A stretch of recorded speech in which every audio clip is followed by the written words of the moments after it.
Bonjour les amis, amis de l'écriture, amis de la lecture.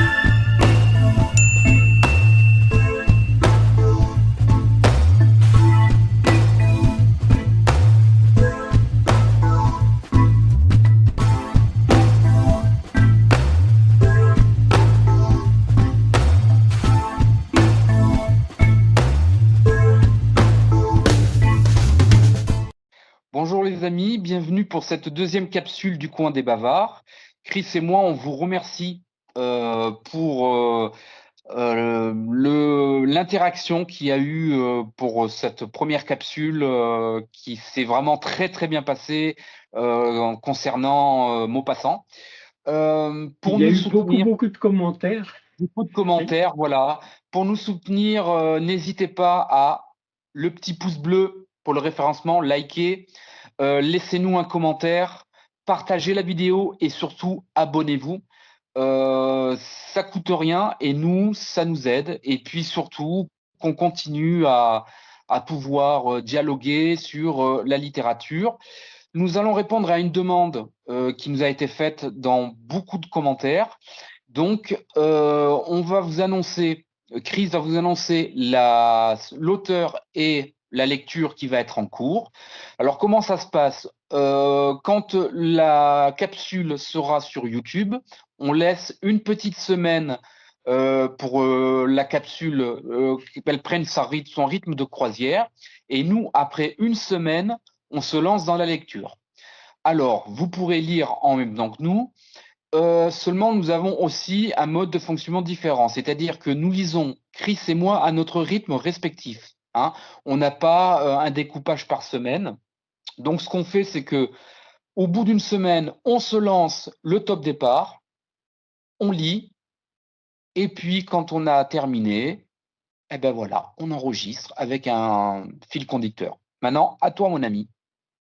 oui, alors juste pour compléter, donc est-ce qu'on annonce tout de suite le prochain ouvrage sur lequel on va réaliser ce coin des bavards, ou est-ce qu'on attend la fin de notre petite discussion? Ben, écoute, moi, je serai pour l'annoncer au début. Ah, allons-y. Alors Allons-y. le prochain Coin des Bavards portera sur un roman. Alors moi, ça va être à l'envers, mais je vous mettrai ensuite un insert où ce sera donc dans le bon sens. Ça sera donc le roman de Paul Auster. euh, Excusez-moi pour la prononciation, Brooklyn Follies. Bon, voilà. Exactement. Donc Brooklyn ça Follies, sera le ouais. prochain. Le prochain, donc celui-là, c'est Gilles qui l'a choisi. On va ensuite alterner, hein. Donc une fois, ce sera Gilles qui choisira, et la fois suivante, ce sera moi. Et ben, pour la prochaine fois, c'est donc Paul Auster, Brooklyn Follies, et C'est choisi ça. par Gilles. Et donc, comme fidèle à à la marque de la maison, c'est-à-dire que on choisit un auteur connu ou moins connu, et on choisit des œuvres qui sont un peu moins usitées. Brooklyn Follies n'est pas le plus connu de Paul Auster, sauf pour les aficionados de Paul Auster, ceux qui sont vraiment habitués à sa plume. Et c'est un roman qui est magnifique. C'est très beau, c'est très bien écrit, et oui. On va passer un grand Et moment de est-ce que lecture. ce roman n'a pas été adapté en film par, je ne sais plus comment il s'appelle, là, Wen Wang, je crois. Il n'a Ah, je pas sais pas. été.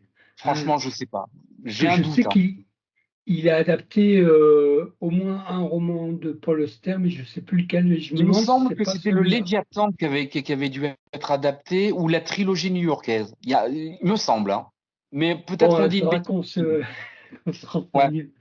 Mais ouais, peut-être qu'il a été adapté. Bon, à voir. Alors maintenant, donc ça c'est pour la prochaine fois, dans un mois. Mais pour tout de suite, donc nous allons parler d'un roman d'un auteur, lui, extrêmement connu, euh, peut-être encore plus que Paul Auster, c'est Philippe Cadic. Alors là aussi, donc c'est à l'envers, mais c'est le titre du roman, c'est L'œil dans le ciel. C'est ce roman-là dont on va parler maintenant. Alors c'est un roman court, hein, Il fait donc 285 pages. 285 pages. Il se lit Exactement. très bien, très vite. Et c'est un roman, donc, eh bien, c'est un roman qui est pas forcément très très connu de Philippe Cadic, mais qui contient beaucoup de choses qui vont traverser toute son œuvre et qui est un très bon roman pour une introduction à l'œuvre de Philippe Cadic. Alors, on va en parler après, hein. Il a Mais été donc, réédité. Il a été alors réédité il n'y oui, a pas moi longtemps, hein. j'ai, oui, oui, moi je vous présente donc une édition qui est ancienne, hein, puisque la couverture a été changée depuis. Moi, j'ai Voilà. l'édition rééditée qui est là. Ouais, ouais, Alors pour Philippe Cadic, comme c'est un auteur qui a été très souvent adapté, très connu, ben, tout est traduit en fait. Vous pouvez tout trouver aujourd'hui de tout ce qu'il a écrit. Il a écrit pas mal, hein. Il a écrit 44 romans, 121 nouvelles. Donc les nouvelles sont également éditées en intégrale, hein. Vous pouvez Oui, chez trouver. Gallimard, aux éditions Ouais, Quarto, il y a 2 volumes. J'ai le premier volume. C'est incroyable. Les nouvelles, ouais, c'est incroyable. ouais, ouais, c'est incroyable. Ouais, ouais. Et également son œuvre. Qui a été, alors je sais plus comment ça s'appelle, donc c'est 8000 pages de journal où il parle Mhm. de sa relation avec la divinité, si on veut, avec Dieu, sa relation avec Dieu et l'illumination qu'il a habité, hein. Donc ça aussi, ça a été publié il n'y a pas très très longtemps, il y a quelques années. Donc tout est trouvable pour lui. Et moi, ce que je voulais vous dire avant qu'on parle du roman lui-même, c'est juste faire un petit point sur sa biographie, qui est pas tant connue que ça, en fait. On a l'habitude de Philippe Cadic de voir en lui une espèce de personnages complètement hallucinés, complètement sous emprise d'amphétamine, complètement. Voilà, il était obsédé par un tas de trucs. Donc, on a un peu l'image du Barjot. D'ailleurs, il y a un de ses romans qui s'appelle Confession d'un Barjot, que je vous conseille aussi, Exactement. Oui, oui. qui a été adapté, lui, par un Français, Confession d'un Barjot. Je crois que c'est Jérôme Boivin qui l'a adapté en film, donc Confession d'un Barjot dans les années 90. Alors, Jérôme Boivin, si vous ne le connaissez pas, ce réalisateur, il est très connu pour un film comment il s'appelle ce film? C'est l'histoire un chien qui pense, en fait, euh, et d'un chien tueur. Et donc, c'est un très très bon film parce qu'on est. Alors, comment il s'appelle? Baxter, voilà. Il s'appelle Baxter. Donc, si vous n'avez pas vu ce petit film français qui s'intitule Baxter, Baxter, c'est le nom du chien. Et Baxter, c'est un chien qui pense et qui observe ses propriétaires, la famille, donc la femme, l'homme, l'enfant, et qui se demande comment les piéger, comment les foutre un peu dans des situations euh, problématique. Et c'est un très très bon film. Et donc c'est Jérôme Boivin, ce réalisateur, qui a adapté plus tard Confession d'un Barjot, un roman de Philippe Cadic. Mais en termes d'adaptation, bah, là peut-être que ce qu'il en a, la plus connue, c'est peut-être Blade Runner. C'est Blade Runner. Blade Runner, bien Blade sûr. Runner. Bien Alors sûr, Blade Blade Runner, Runner. c'est 1982. Plus 1982. connu, ouais, c'est ça. Plus connu sous le nom Les androïdes rêvent-ils de moutons électriques. Oui, parce que c'est l'adaptation Et d'un roman de voilà, Philippe Cadic qui s'intitulait Les androïdes rêvent-ils de moutons électriques? Donc là, qui pose vraiment l'une des deux grandes questions qui vont traverser l'œuvre de Philippe Cadic. Et là, dans Les androïdes rêvent-ils de moutons électriques, c'est d'ailleurs très clair dès le titre, c'est la question qu'est-ce qu'être humain? Et c'est ça. dans le film de Ridley Scott, hein, qui prend une version plus hollywoodienne avec donc la mise en valeur d'un héros incarné par un acteur emblématique, là, je crois que c'est Harrison Ford. Donc on Ouais, s'éloigne vraiment du contenu du roman pour aller vers le exactement. cinéma hollywoodien. Mais c'est un c'est un excellent film. Et on se demande quand même à la fin du film si le Blade Runner, c'est-à-dire le tueur, hein, le chasseur de réplicants, de mutants, Si, enfin voilà. d'androïdes, si le chasseur d'androïdes n'est pas lui-même un androïde. Mais bon, si vous ne connaissez pas ce film, voyez-le, ça m'étonnerait que vous ne le connaissiez pas d'ailleurs. Pour ce film, il y a eu un tas de versions. Il y a eu les director's cut, il y a eu, enfin, Exactement. les producteurs et le directeur, enfin le réalisateur, n'étaient pas d'accord sur justement le sens à donner au film. Est-ce qu'on C'est va ça. vraiment vers un profil hollywoodien avec la mise en valeur d'un héros, d'un acteur, ou alors est-ce qu'on reste plus fidèle à la réflexion de Philippe Cadic. Et à partir de là, donc, il y avait déjà eu auparavant une adaptation, c'était une nouvelle, mais qui est absolument inconnue, hein, c'est un petit film qui n'est même pas sorti. Et après Blade Runner, donc, petite remarque, Blade Runner, c'est le succès du film qui a fait qu'on a modifié le titre du roman de Philippe Cadic et Exactement. que maintenant le roman s'appelle Blade Runner. Et en fait, Blade Runner, c'est les androïdes reptiles de moutons électriques. Donc D'ailleurs, c'est pour la petite histoire, c'est un peu tragique, mais il ne verra pas le oui, film. Il, ouais. euh, il est mort quelque temps avant et il ne profitera pas du succès Non, que va lui apporter le film. non, pas. Voilà. Ouais, Il sera connu de sa mort, quoi, en fait. oui, voilà. C'est au niveau du repère. Et n'oubliez pas qu'il y a eu un peu avant sa mort et la sortie de Blade Runner, vous pouvez le trouver. Il y a un documentaire sur YouTube d'une conférence qu'il avait fait en France. Oui. Dans les années Et 70, là, non? il explique réellement comment il écrit. Et c'est pas un acteur, c'est pas, pardon, un écrivain sous acide complètement fou et dégénéré. Ouh là, non, non, non. Non, On est non. sur quelqu'un de vraiment posé, qui a beaucoup réfléchi, qui est habité d'une foi profonde en lui et en l'humanité. En humain, Et ouais. surtout, le deuxième question, il est plutôt déiste que théiste. Et n'oubliez pas, ça a vraiment ça va traverser son œuvre et c'est très important pour le livre dans la nuit. Dans Cette le ciel, distinction entre dans le ciel, dans dans le le ciel, ciel. dans le ciel, entre théiste et déiste. C'est très important dans sa Oui, psyché, dans sa façon d'écrire. la religion occupe une place importante. Il n'y a pas que la religion, mais entre autres, la religion occupe une place importante dans ce roman. Mais juste avant qu'on en parle, donc je termine, mais on l'a dit, hein, je termine ma longue introduction, trop longue introduction. Donc sur les deux thématiques qu'on va retrouver à travers toute l'œuvre en fait de Philippe Cadic. La première, donc, c'est, eh bien, j'ai noté sous forme de question. Donc, la première, c'est, on aura toujours, et ça sera un thème central dans L'œil dans le ciel, la question de la manipulation de la réalité. Qu'est-ce qui est réel, qu'est-ce qui n'est pas, qu'est-ce que c'est que la réalité, et bon, tous les indices qui permettent de voir que c'est pas forcément ce qu'on croit la réalité.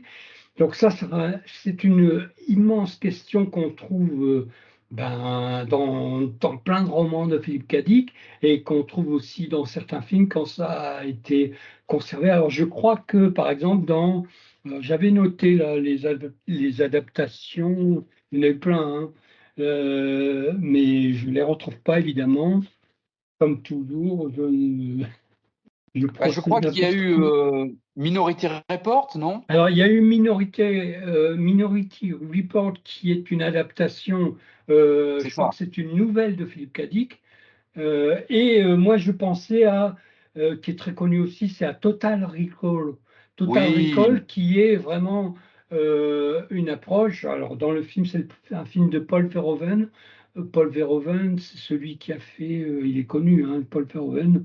Il a fait, comment s'appelle ce film avec pas Cybercop, mais Robocop. ouais. Robocop, c'est le réalisateur de Robocop. Donc, dans Total Recall, eh bien, on a vraiment cette question, quoi, la manipulation de la réalité, et là, elle passe par la manipulation de la mémoire. Donc, tout ça, ce sont des thématiques qui habite vraiment tous les romans de Philippe Cadic. Et comme tu disais, ce n'est pas du tout un type qui passait, ce n'était pas du tout un gars qui passait ses journées à sniffer ou à ingurgiter des cachetons, pas du tout. Non, non, il a fait des études de philosophie, des études d'allemand. C'était un intellectuel, en fait. Il a beaucoup réfléchi à ces deux questions. Donc, la manipulation de la réalité et qu'est-ce qu'être humain. Et C'est voilà. ça. Bon, je pense que, alors, à la fin, à la fin de notre session, j'ajouterai une petite séquence où je vous présenterai quelques romans de Philippe Cadic si vous souhaitez découvrir son œuvre, qui pour à la fois bien saisir la portée de ce qu'il fait, son style, qui est un style remarquable, qui est Bien un sûr. style fabuleux, mais on va en parler tout de suite. Et, euh, et puis, comment vraiment, plus que survoler, pénétrer à l'intérieur de tous ces univers, qui peuvent être complexes. Par exemple, euh, là, je crois, là, donc en ce moment, il y a eu récemment une adaptation du Maître du Haut-Château, qui est un Oui. excellent roman, qui est génial, hein, une manière de revisiter l'Uchronie, hein, si vous connaissez ce roman, Ouais. qui est absolument génial, puisque, bon, je fais une petite parenthèse quand même pour en parler, dans Le Maître du Haut-Château, qui est, je crois, qui a été adapté récemment en série sur Netflix, donc vous pouvez Ouais, il me aussi semble, ouais. voir, je sais pas, tu as vu ça? Je ne l'ai pas vu, mais j'en ai entendu du bien. Ouais. Ouais. Donc, Entendu bien. si vous, bon, si vous lisez le roman, donc le principe c'est, voilà, on a une uchronie classique, hein, un modèle d'uchronie un archétype presque, c'est la Seconde Guerre mondiale n'a pas été gagnée par les Alliés, mais a été gagnée par les nazis et les forces de l'Axe. Et les États-Unis donc sont devenus une colonie divisée en deux parties, une partie nazie et une partie japonaise. En fait, les nazis et les japonais ont gagné la guerre. Donc les États-Unis sont sous la coupe des nazis et le nord, je crois que c'est le nord qui est sous la coupe des nazis et le sud est sous la coupe des japonais. Ils n'ont pas perdu Pearl Harbor, quoi. Et, euh, donc dans ce monde du chronique, alors il y a un personnage, enfin, je ne vais pas vous raconter l'histoire, mais dans ce monde du chronique, il y a un auteur qui écrit lui aussi une uchronie et que va rechercher. Donc cet auteur, le personnage va essayer de le retrouver, il le cherche. Et cette uchronie raconte ce qui se serait passé si les nazis avaient perdu la guerre. C'est bizarre, c'est le monde qu'on connaît. Donc c'est absolument génial, quoi. Il y a une inversion à l'intérieur. Et bon, mais c'est un roman complexe parce qu'on passe comme ça sans prévenir d'un univers à un autre, alors Exactement. qu'avec les romans que je vais vous présenter, on est quand même pris par la main et on sait où on va. Et ça va être le cas de L'œil dans le ciel. Alors bon bah voilà, moi j'ai peut-être un peu beaucoup parlé, présenté, mais je pense que c'était C'est important de mettre un cadre. intéressant. Mais on va C'est parler important maintenant de de mettre un L'œil dans le cadre ciel. ouais, parce que Oui, dans le ciel, et ce qui est pour moi, je pense que tu vas être d'accord avec moi, c'est un roman comme des poupées gigognes, quoi. Hein. On a le thème dans le thème, du thème dans le thème, du thème dans le thème, avec on passe d'un point de vue à un autre et on ne sait pas qui est qui. Et parce qu'on n'est pas, on est faussement pris par la main dans ce roman. On trouve la patte. oui, euh, oui. On est on est faussement bah, pris par la main. alors peut-être qu'on peut tout de suite dire le thème central, d'ailleurs ça sera le thème central de ses premiers romans, Bien c'est la sûr. manipulation de la réalité. Alors pour L'œil dans le ciel, je suis désolé, c'est toujours à l'envers. En fait, ce roman, il est sorti en 1957 et il l'a écrit en même temps qu'un autre, qui est le premier roman à avoir été à être sortis en 1955.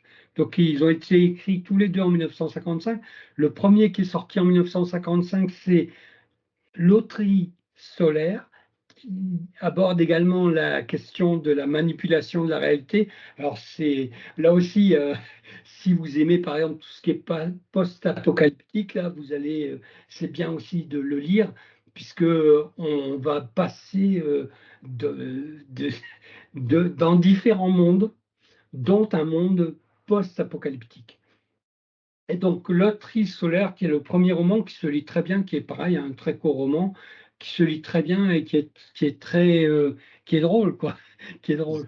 Mais je vous en parle pas, ce n'est pas l'objet. Et puis, donc, 2 ans après, finalement, ne sera publié, alors qu'il a été écrit en 1955 aussi. 2 ans après, sera publié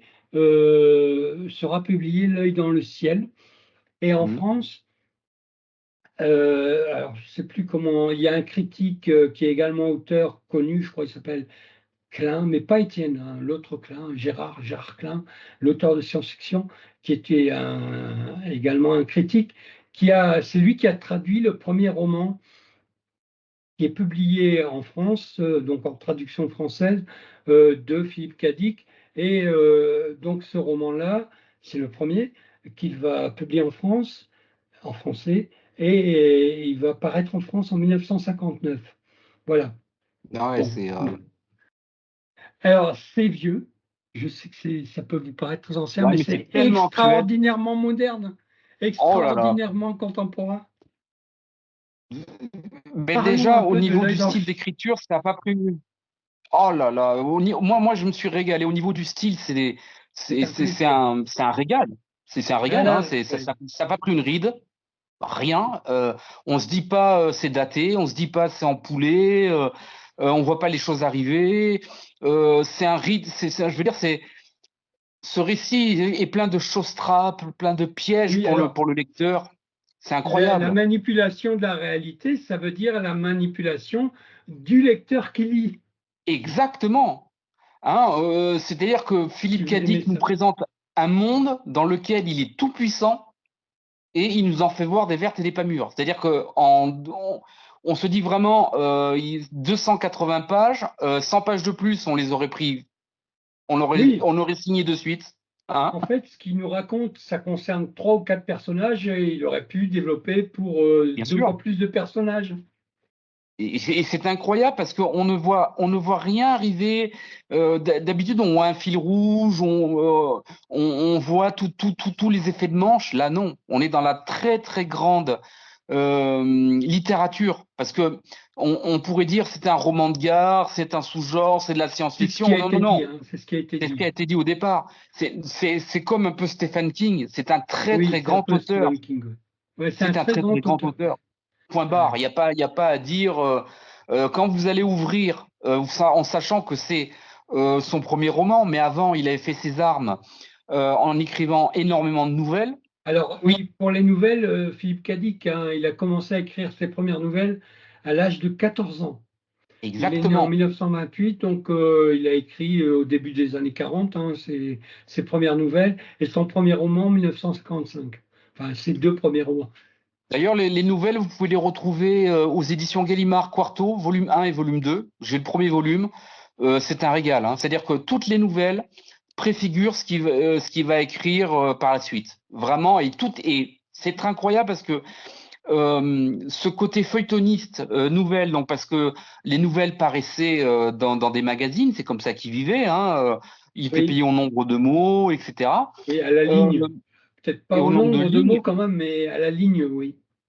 Bah, nous, en France, c'était au nombre de mots. Quand il y avait des nouvelles au départ, mots passants, tout ça, c'était au nombre de Ouais, mots. Dumas ouais. était, c'est pour ça que et c'était les feuilletonistes et il laissait énormément de temps.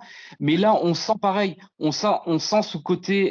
Il a été à l'école de la nouvelle, c'est-à-dire que c'est concis, clair, et on trouve cette même efficacité dans les romans.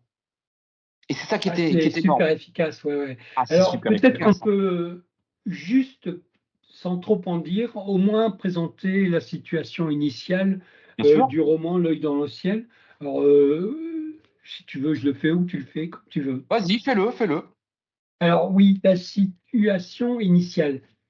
Donc en fait, on a 8 personnes, je crois, qui sont en visite. Alors là, peut-être c'est un peu daté, ça n'existe pas, en tout cas, bon, on prend comme ça, qui sont en visite dans un centre militaire où il y a un accélérateur de particules qui s'appelle Bévatron, le Bévatron. Donc ils visitent le Bévatron et ces 8 personnes visitent le Bévatron. Et donc c'est dans une enceinte militaire, hein, c'est un secret militaire. Et pendant cette visite, il y a un accident. Il y a un accident et où il va y avoir une décharge d'énergie extrêmement importante. Et tous ces personnages, donc je crois que le passage où ils sont, ils s'effondrent, C'est ils ça, tombent tous dans la salle centrale, ils sont bombardés par donc les flux de radiation. c'est Et ça. ça commence comme ça. Et et juste après, on se demande. Alors, c'est très bien amené parce que juste après, et là, on reconnaît quand même un grand écrivain. Et il nous emmène dans une sorte de flashback pour nous raconter en fait comment on en est arrivé à cette situation de visite C'est du ça. Bévatron avec l'accident. Et peu à peu, plus on avance dans la lecture, plus on se rend compte que ce flashback est un faux flashback et qui nous Exactement. amène à autre chose, à un autre monde. C'est ça. Et à partir de là, oui, comme tu disais, on va passer de monde en monde. Alors, est-ce que on dit tout de suite quel genre de monde, à quel genre de monde on a affaire, ou est-ce Ah, qu'on laisse on va pas trop déflorer, on va plutôt accéder au thème. C'est-à-dire que Philippe Cadic, et comme Stephen King aussi, est un auteur qui maîtrise plusieurs genres. C'est-à-dire dedans, vous allez avoir du burlesque, vous allez oui, avoir oui, oui, de la satire sociale, oui, vous allez avoir, par exemple, une très forte critique du macartisme, du racisme, de la oui. religion, Oui, alors ça de c'est la... important parce qu'il faut quand c'est même très important. bien, ouais, il faut quand même bien, historiquement, le roman 1900, donc écrit en 1955, C'est plein aux macartisme. États-Unis, on est en plein macartisme. Et d'ailleurs, il y a une petite, je crois dans le roman, il y a une petite référence directe à un événement qui est lié au macartisme. C'est C'est ça. l'histoire de Charlie Chaplin qui a été mis sur la liste noire, qui a dû donc quitter les États-Unis et interdit de retour aux États-Unis. Il n'a jamais pu rentrer aux États-Unis, revenir aux États-Unis après avoir été écrit sur la liste noire. Et cette remarque s'est citée d'ailleurs directement à un moment donné dans le roman. Donc Bien il nous sûr. rappelle que voilà, on est en plein macartisme et il y a plein, effectivement, il y a tout un délire autour du macartisme, du racisme aussi, oui, parce qu'il y a un personnage noir, mais qui a un rôle assez important et, euh, et qui est maltraité comme on pouvait le traiter à l'époque. Bien sûr. Et puis, il y a aussi un rôle très important de la musique. Ah Euh, ouais, la musique, ça voilà, aussi, on ne sait pas non on plus. sent que c'est un féru de musique, Ouais, mais aussi au niveau de la technologie. C'est un féru de technologie, c'est-à-dire autant il va parler ouais, de radiation, accélérateur de particules, tout ça, mais au niveau du son, de l'acoustique, il ouais. va faire, Et à un d'ailleurs, là moment donné, aussi, il hein, décrit, dans le quand il roman, décrit il les parle. installations, 1955, il nous parle en quelque sorte du futur du vinyle qui est c'est le ça, CD. Et c'est il ça, crée justement, il y a toute une histoire autour de la fabrication d'une machine, enfin pas de la fabrication, mais plutôt de l'imagination d'une machine qui pourrait lire, alors il dit les sillons parce que ça fait référence au vinyle, mais qui pourrait lire sans frottement. Et ça s'appelle exactement, le CD, le exactement. compact disque numérique. Donc, alors, ce qu'il faut peut-être savoir là aussi sur la biographie de Philippe Cadic, c'est que Philippe Cadic a toujours rêvé d'être un grand musicien en fait. Et il a été donc pendant plusieurs années, il a été programmeur dans une radio où qui passait de la musique en continu, et il a été également vendeur disquaire, en fait. Il vendait des vinyles. D'ailleurs, je crois même que le magasin existe toujours, hein, à San Francisco, ou je sais Je plus où. crois, ouais. Je crois qu'il existe toujours. Et donc pendant des années, il a également vendu des vinyles, et c'est un grand connaisseur de la musique et de toute la musique. C'était vraiment un passionné. Il Ah n'était ouais. pas musicien, mais il était passionné de musique. Et surtout de musique classique. Il est très Et pointu, surtout hein. de musique classique, ouais. Moi qui ai été musicien professionnel, je peux vous dire que Ouais. on sent que Ah oui, le classique, il et connaît.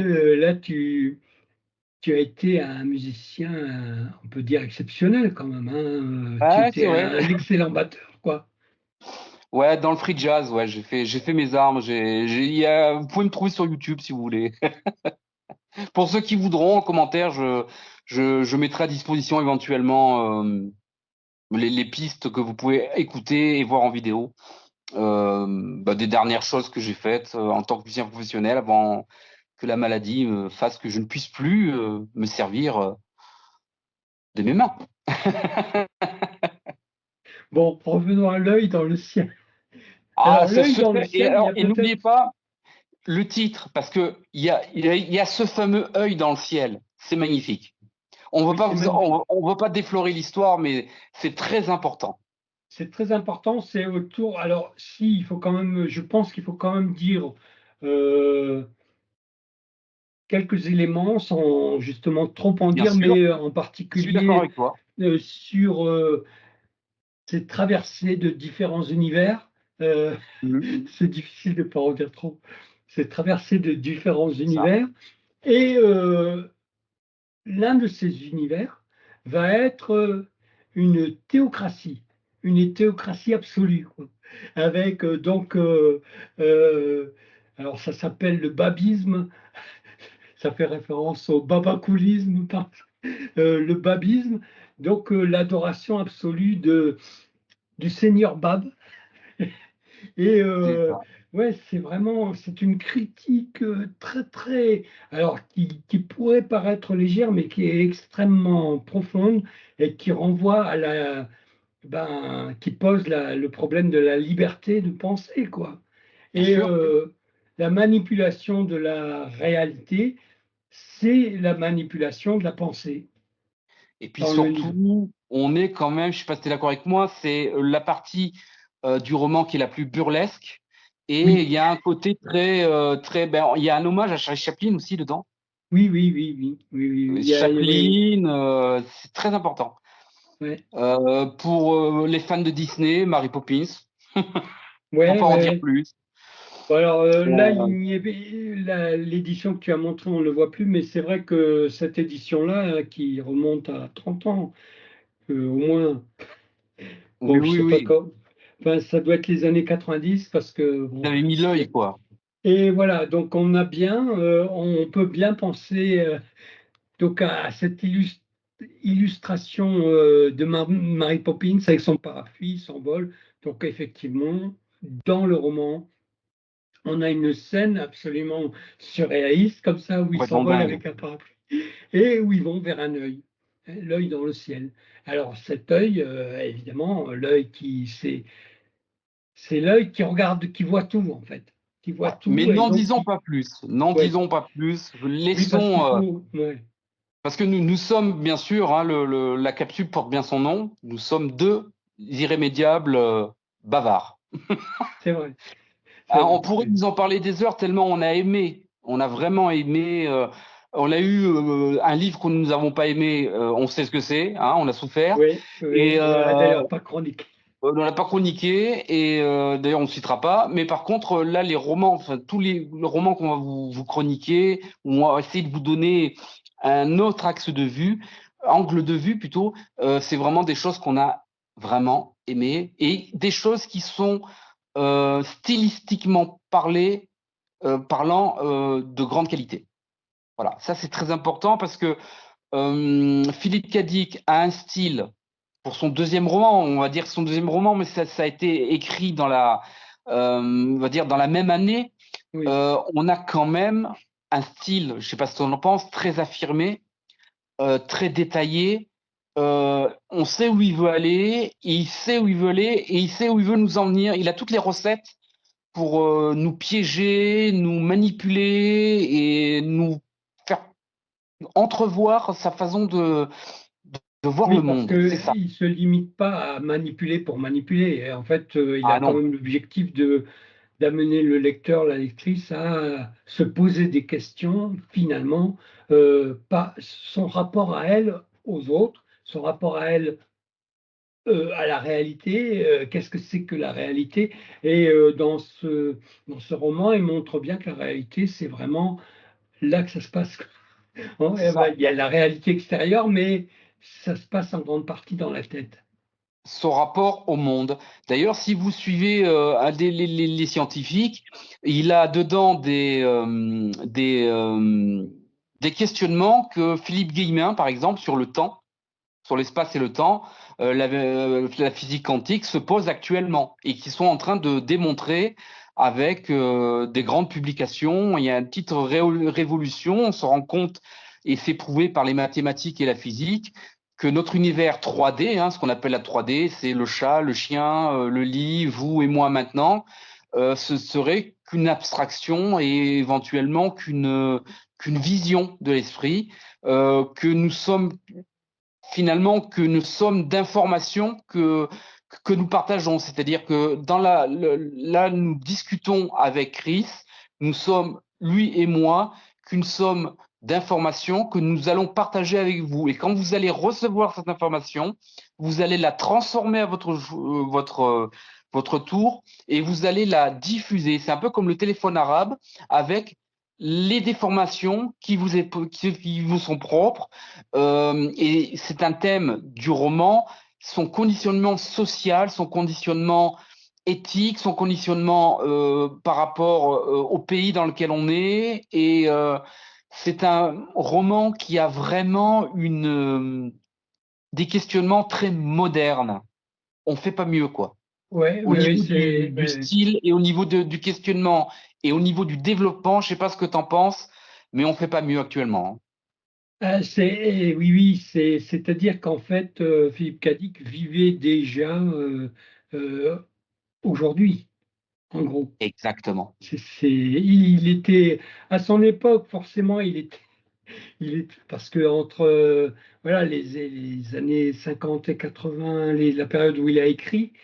euh, et le monde dans lequel il habitait aux États-Unis, donc lui, bon, il fait partie de cette catégorie de quelques écrivains de science-fiction, qu'on appelle les écrivains paranoïaques.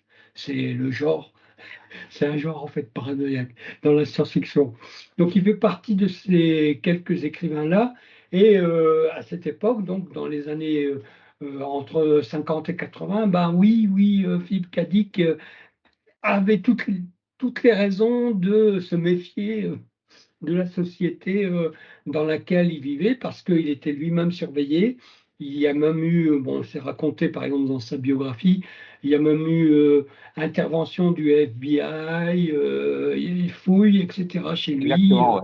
à son insu. Donc il a été surveillé, oui.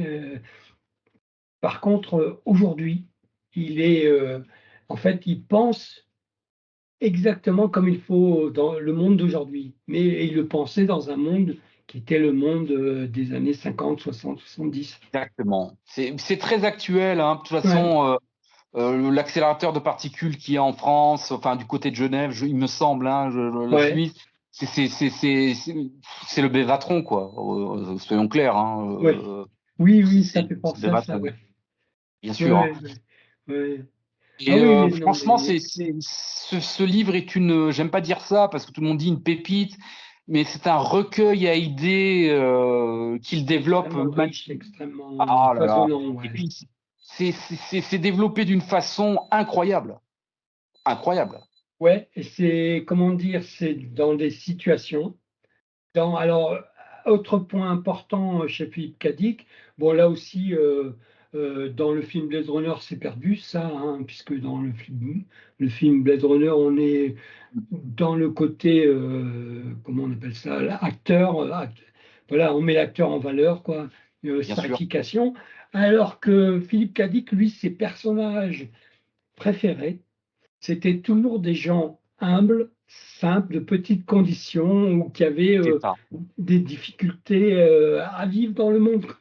Donc c'est pas du tout Harrison Ford dans. Alors il existe hein, dans les moutons reptiles les moutons, les androïdes reptiles de Le moutons reptile du électriques. mouton électrique, Ouais, il existe bien des Blade bien sûr. Runner, mais ce ne sont pas eux qui sont le centre de l'histoire. Euh, Exactement. Exactement. Non, et non, non, c'est clair. donc, si vous lisez du Philippe Cadic, vous allez retrouver évidemment les adaptations filmiques. Ça reprend quand même l'histoire, mais les problématiques, pas beaucoup. En fait, elles sont vraiment les questionnements de Philippe Cadic lui-même sont passés à l'as dans les adaptations, ce qui se comprend peut-être, puisque le cinéma, il faut que. En plus, là, on a affaire à des blockbusters, que ce C'est soit sûr. ouais, donc des films grand public qui doivent amener le maximum de spectateurs. Or, Philippe Cadic, c'est quelqu'un qui est extrêmement pointu et comme tu disais, hein, c'est quelqu'un qui invite fortement le lecteur à se poser des questions. C'est un auteur engagé. Ouais, Politiquement, socialement, il est très engagé. Et ouais, d'ailleurs, là c'est très clair. je rebondis sur un point. On parlait donc justement de blockbuster.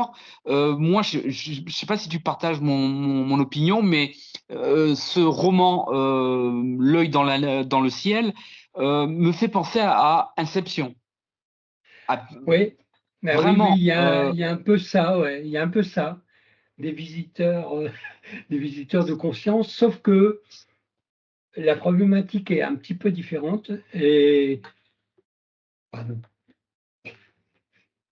je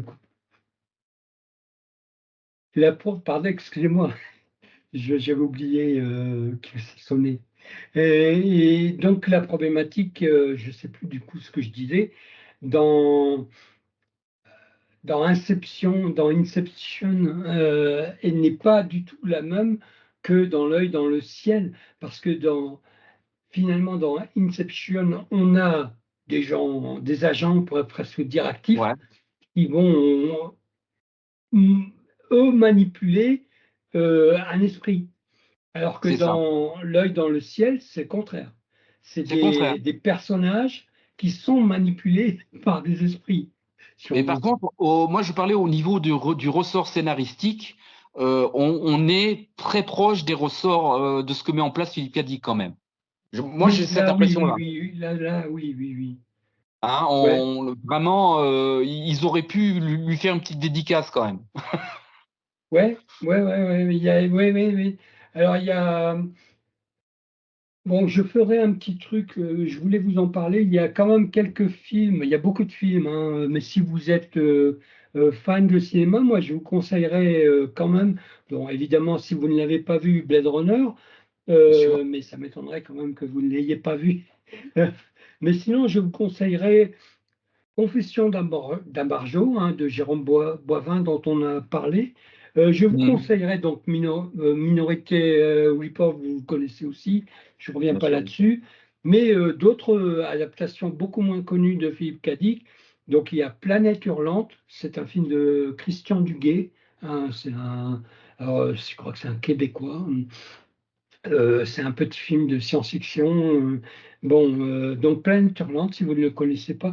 Il y a également un autre film, c'est un film auquel j'attache un peu plus. Voilà, j'ai un attachement plus émotionnel en fait à ce film qui Mhm. s'appelle Scanner Darkly, qui est l'adaptation du roman de Philippe Cadic Substance Mort. Alors, Substance Mort, c'est un roman que je ne vous conseillerais pas si vous n'avez pas lu suffisamment de Philippe Cadic, parce que c'est un roman complexe et c'est un roman. Donc, Philippe Cadic a écrit ce roman sur le tard pour rendre hommage, pour rappeler, parce qu'il a eu énormément d'amis qui sont décédés d'overdose. Et donc, il doit Oui. citer tous les noms de tous ses amis. Il y en a pas mal. Hein Ouais. en dédicace du livre.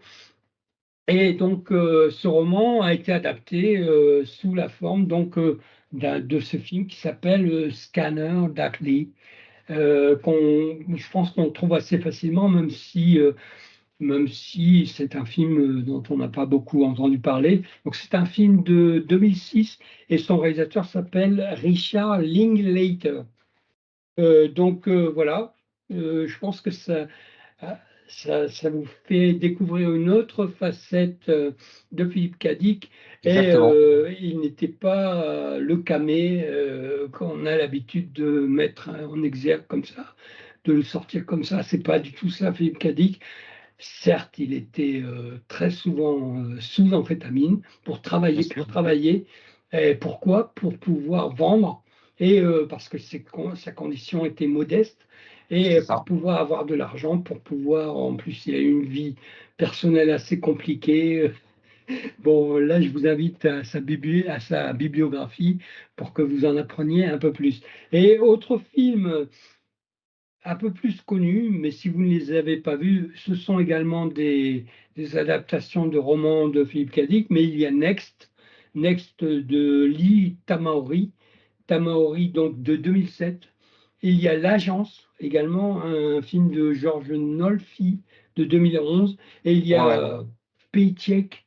Paycheck, c'est un film Check, de ouais. John Woo, et c'est également une adaptation de Philippe Cadic. Mais voilà, il y a vraiment beaucoup de trucs qui ont été beaucoup de trucs, beaucoup de beaucoup de textes de Philippe Cadic qui ont été adaptés et vous Bien sûr. pouvez aussi vous faire une idée à travers ces films si vous aimez revoir, voilà, découvrir Philippe Cadic par le cinéma plutôt que par ses textes.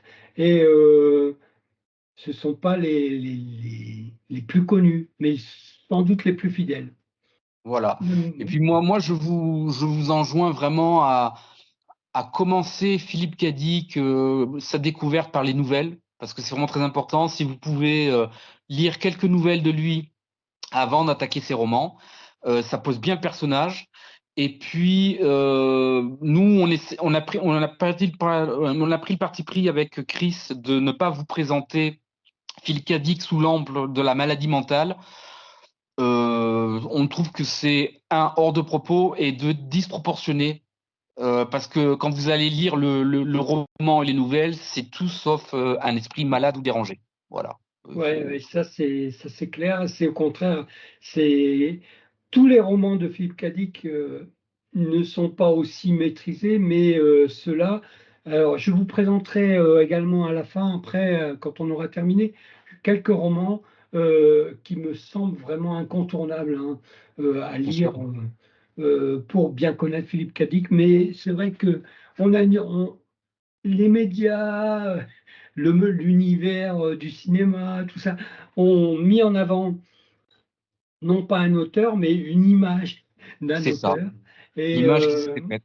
nous, on a décidé au contraire, aller plus vers l'auteur, qui est d'une richesse incommensurable, quoi. Puis, surtout, on a essayé avec cette capsule de casser les cases, voilà, de casser les codes et de casser les cases dans lesquelles on a voulu le rentrer. Et nous, on va essayer de par le biais de ces capsules, de casser les cases des auteurs qu'on va vous présenter, qui ont été mis par les critiques ou par l'idée peut-être que vous pouvez vous-même vous en faire. Nous, ce qu'on essaye de faire, c'est de vous donner un autre angle de réflexion, un autre regard, et on essaye de choisir des œuvres qui prêtent à réflexion. Voilà. En plus d'avoir quelque chose de stylistiquement très bien écrit. Je crois que Chris et moi, on est des amoureux du style. Et ça, pour nous, une bonne histoire, c'est avant tout une histoire bien écrite. Ce qui est, oui, c'est vrai. C'est vrai qu'on retrouve souvent les mêmes thématiques dans les histoires, mais après, ce qui fait la différence, c'est la narration, quoi, c'est le style. Alors, en même temps que tu parlais, j'ai consulté un peu mes notes là et j'ai vu que pour L'œil dans le ciel, en fait, euh, pour L'œil dans le ciel, Philippe Cadic s'est inspiré d'un autre auteur de science-fiction connu lui aussi, et en particulier de Saint. Il n'a pas écrit beaucoup, mais ce roman-là est très connu. C'est Frédéric, il a écrit aussi des polars, je crois. Frédéric Brown, Mm. qui est donc, il s'est inspiré de l'univers en folie, du roman qui s'intitule L'univers en folie. Et là aussi, c'est un petit roman plein d'humour, complètement délirant aussi, que je vous conseille. Donc, Frédéric Brown, L'univers en folie. Et c'est de ce roman que Philippe Cadic s'est inspiré pour écrire L'œil dans le ciel. Alors, je ne sais pas, moi j'ai toujours, mais on est deux, c'est bien, je ne sais jamais où il faut s'arrêter, est-ce qu'il faut rentrer maintenant dans les détails, ou est-ce qu'on se contente de ce qu'on a déjà dit, Moi, je et on a pense déjà dit que pas mal de choses. on a dit, on vous a fourni pas mal de pistes de réflexion. Maintenant, à vous d'y aller. Ils sont réédités en poche. Pour 7,90 €, vous l'avez. Et En occasion, on peut même les trouver beaucoup moins chers, hein. bien sûr, pour moins cher. Et pour le prochain livre, il fait 400, voire 500 Alors pages. le prochain, donc en C'est édition Brooklyn to Lise. de poche, il Voilà. fait Chez Babel. 300. 365 pages. Voilà. Et c'est du pur bonheur. Voilà. Ben écoutez, moi je pense qu'on va vous laisser là. N'oubliez pas de nous soutenir. Merci d'être resté jusqu'à la fin avec nous. On est très agréablement surpris de la réception de cette première capsule et on vous remercie vraiment de tout cœur de nous suivre. Et puis pensez à voilà nous soutenir en likant, partageant, commentant et en interagissant avec nous. Et puis pourquoi pas en lisant en même temps que nous. Voilà. Oui, et puis j'ajoute hein, donc les commentaires. Vraiment, dites-nous en commentaire hein, ce que si vous connaissiez déjà ce roman, ce que vous pensez de ce qu'on a fait là, et comment, bon, comme vous avez vu, on essaye de s'améliorer hein, au fur et à mesure, mais comment vous voyez les choses de votre point de vue. Ça nous intéresse également d'avoir un retour en commentaire pour savoir comment notre travail est perçu et comment Bien on peut sûr. le faire évoluer. Voilà. Moi, je n'ai pas d'autres recommandations à faire. Voilà. Et donc, je vous retrouverai tout de suite pour vous présenter quelques romans pour entrer dans l'œuvre de Philippe Cadic. Est-ce que tu as autre chose à ajouter? On vous remercie du fond du cœur pour la réception de cette première capsule et puis on va avoir à cœur de justement vous proposer du contenu de qualité et un petit peu différent de ce qui se fait actuellement sur Booktube. Voilà. Alors avant de vous quitter pour cette seconde session du coin des bavards, je voulais terminer en ajoutant quelques petites recommandations si vous souhaitez eh bien, découvrir, approfondir ou simplement lire du Philippe Cadic. Donc je vais vous donner quelques titres de textes, de romans, mais aussi de biographies, qui, à mon sens, hein, qui sont, quand on ne connaît pas, c'est une bonne porte d'entrée et ça conduit naturellement à découvrir tout cet univers d'une richesse infinie qu'a élaboré Philippe Cadic. Alors, le premier roman donc, que vous pouvez par exemple lire, donc, qui fait partie, hein, on a parlé donc de L'œil dans le ciel, qui fait partie donc des romans suggérés pour commencer à lire du Philippe Cadic, mais vous pouvez donc également lire, puisqu'il les a écrits la même année, donc Loterie solaire, qui est en fait son premier roman qui est paru. Alors bon, je vous rappelle, hein, ce sont d'anciennes éditions, donc tout est édité, mais les couvertures ne sont plus les mêmes, probablement. Mais par contre, en occasion, vous pouvez encore retrouver ces éditions plus anciennes, hein, puisque celles-là, les éditions que je vous montre, elles ont en gros une trentaine d'années. Bon, Voilà, donc vous pouvez commencer par L'œil dans le ciel si vous le souhaitez et lire donc L'autrice solaire qui aborde le même thème, hein, le thème de la manipulation de la réalité. Et tous les deux sont extrêmement. On a parlé de celui-là avec son côté humoristique. Et dans celui-là, on a aussi un petit côté ironique, bienvenu. Voilà, pardon. Alors ensuite, je vous ai sélectionné trois autres romans. Donc un autre roman qui est conseillé quand on ne connaît pas bien l'œuvre de Philippe Cadic et qu'on veut la découvrir. Donc il s'agit de Docteur Blood Money. Docteur Blood Money, alors là encore, hein, c'est une édition, moi je l'ai depuis 1990 par là. Donc je vous lis juste un petit peu la quatrième de couverture pour que vous ayez une petite idée du sujet et je vous ajoute deux ou trois éléments plus biographiques. Docteur Blood Money, donc les bombes étaient finalement tombées. Malgré l'équilibre de la terreur, un jour un homme avait été assez fou pour appuyer sur le bouton. Cependant, dans ce coin perdu de Californie, la vie continuait pour Bonnie Keller, que 6 ans d'analyse n'avaient pas réussi à rééquilibrer, pour Bruno Blutgeld, l'un des responsables de la grande catastrophe, et pour Hopi, le Faucomel, l'ancien bébé thalidomide doté de pouvoirs supranormaux. Alors donc en fait ce personnage qui est mort continue à communiquer, qui est un mutant, continue à communiquer par télépathie. Et la télépathie, donc on a vu que c'était un petit peu aussi évoqué dans le roman L'œil dans le ciel. La télépathie ici, donc ça renvoie directement en fait à cet élément biographique de sa sœur jumelle qui est décédée au bout de 3 semaines et en quelque sorte sa mémoire est réintégrée dans le roman Blood Money, Docteur Blood Money, puisqu'en fait ce Faucomel, cet enfant télépathe, va communiquer avec l'un des personnages importants de l'histoire par télépathie. Mais je vous en dis pas plus là non plus, à vous de découvrir. Mais ce personnage du Faucomel, c'est un peu la réincarnation, si vous voulez, de sa sœur jumelle décédée. Autre élément biographique important, donc dans le satellite qui va tourner autour de la Terre, il y a donc c'est un satellite qui émet en permanence de la musique.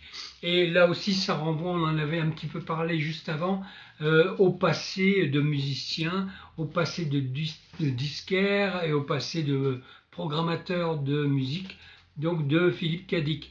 Mais je vous renvoie également à ce roman, hein, si vous voulez en savoir plus. Je termine donc ma petite lecture. Elle continuait, donc on parle toujours de la vie.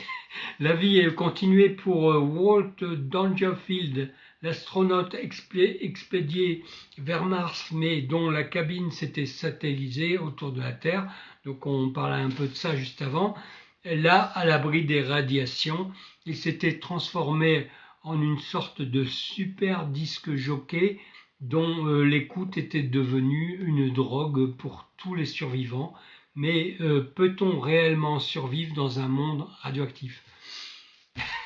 Voilà, même si la réponse vous paraît évidente, dans le domaine de la science-fiction, il n'y a rien d'évident. Autre roman, alors là on commence à taper vraiment dans les romans ultra réputés de Philippe Cadic. Hein. Donc un roman, à mon sens, qu'il est vraiment impératif d'avoir lu de cet auteur, c'est Le Dieu venu du Centaure. Alors là aussi, je vais me contenter d'une petite lecture de la quatrième de couverture. mais le dieu du centaure, le dieu venu du centaure, est vraiment un roman à lire. À lire. Voilà ce que dit la quatrième de couverture. Que la Terre, en ce lointain futur, soit chaque jour un peu plus torride. Bientôt il faudra fuir la planète, c'est là une réalité indubitable. Le doute en revanche règne sur l'identité des êtres. Qui est qui? Donc là on retrouve évidemment toujours le même thème. C'est à la fois le thème euh, de, de la réalité manipulée, mais aussi de la question qu'est-ce qu'être humain, dont on a parlé également. Alors, qui est qui? Tous. Bon, on n'a pas trop développé, mais c'est également omniprésent.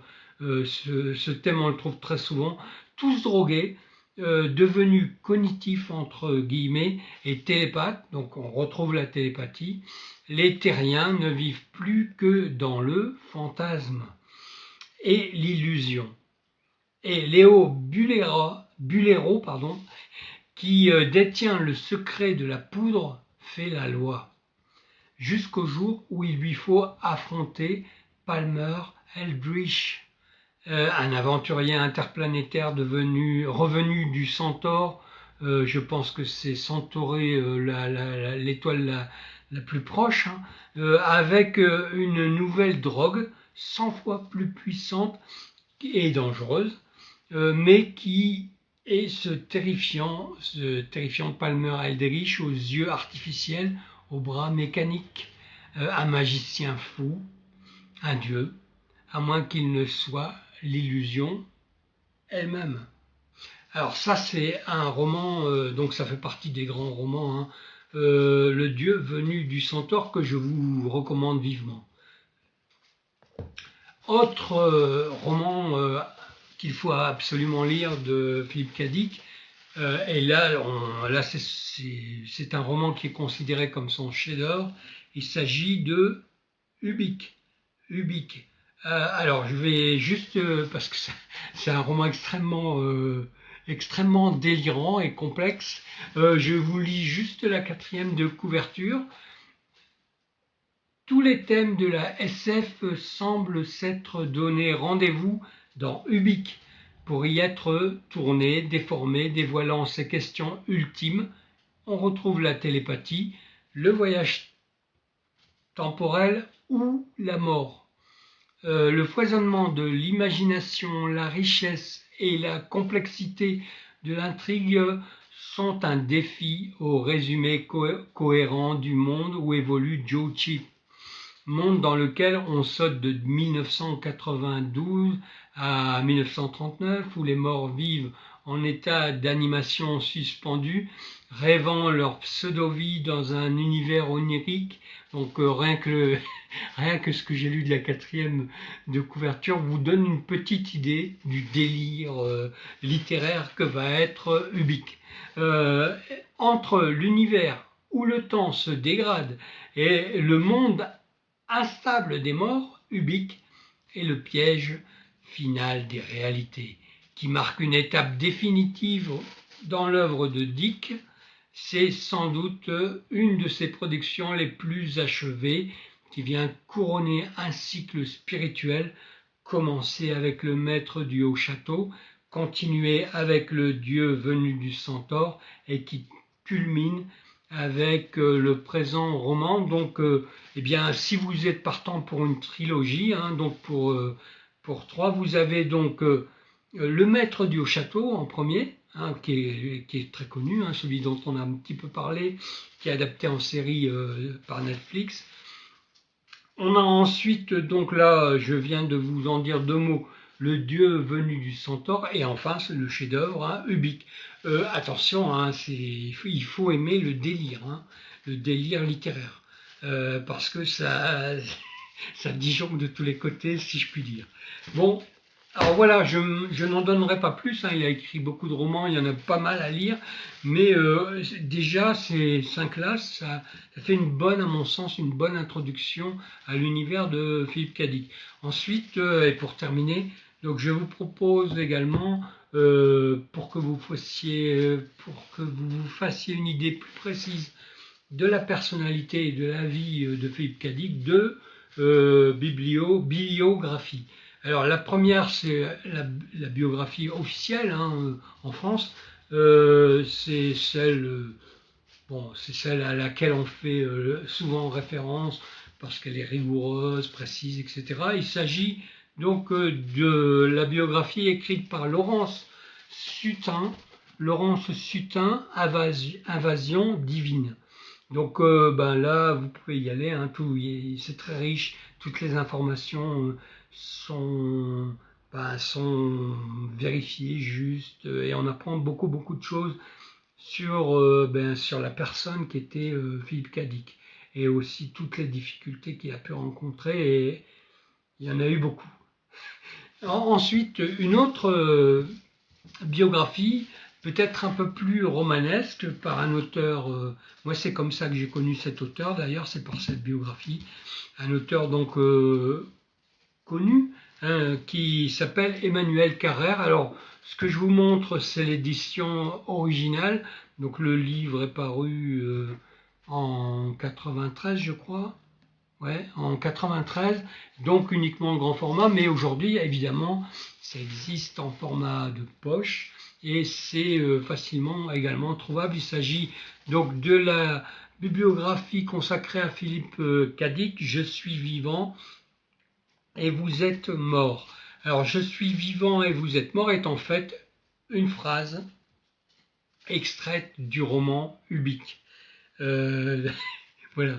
Donc, et c'est très caractéristique. Je suis vivant et vous êtes mort, c'est vraiment symptomatique de l'univers de Cadic. Voilà, bon, je m'arrête juste là pour Philippe Cadic. Je vous rappelle, alors je l'ai pas pris, je l'ai pas sous la main, mais je vous rappelle quand même donc dans un mois environ, hein, nous allons vous présenter avec Gilles dans le cadre toujours du coin des Bavards, nous allons vous présenter un roman de Paul Auster, Brooklyn Follies. Et donc, je vous dirai d'ici là quel sera le roman qu'on fera par la suite après ce roman de Paul Auster que que je vais choisir.